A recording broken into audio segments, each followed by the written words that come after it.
Certainly been an active weather day. Paul, you and the weather team have been here all throughout the day tracking it.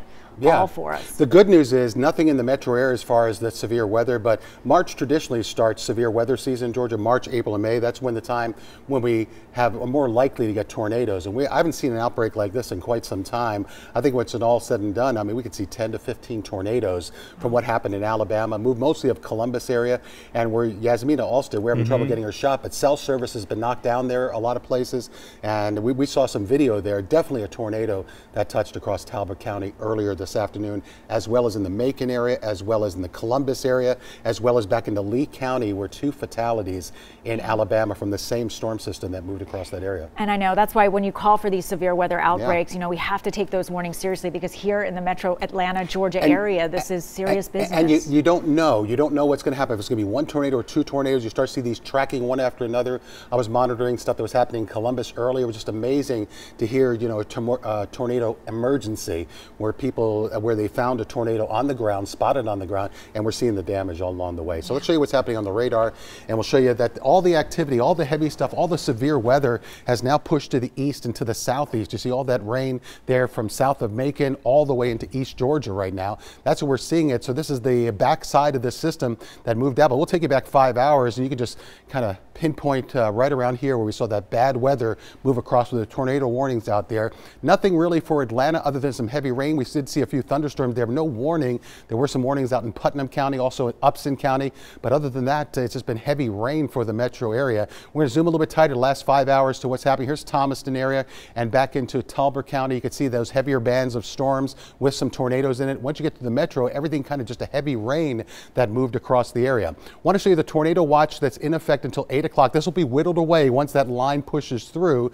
but you can see right now how that line is pushing through. We're going to start to see those counties disappear as well. Once again, nothing for the metro area as far as the tornado watch for the metro. And even the ones that was issued was right on the southern edges of the metro, but that is now whittled away because those storms have now pushed to the south and southeast. That's not the only big change we have to worry about. So taking us the rest of the way is Molly McCullum, who's in the Weather Center, to talk more about that. Molly. Well, I don't think it was any surprise to anyone here in Atlanta that we saw yet another soggy weekend, but this is going to be the last round of rain that we see for just a little bit. As we move into the upcoming week, we're going to see some much drier air move in. So there's the last bit of the storms. You just saw those. Chief Meteorologist Paul Osman was showing you those on CBS 46 Pinpoint Radar. Those are continuing to move to the south and to the southeast rather quickly. By 8 o'clock, a lot of Georgia not really seeing much of anything anymore. By the time we get to the overnight hours, the cloud cover is still in place, and it's going to be some very cold air starting to move in. And not just the cold air, but also some gusty winds out of the northwest.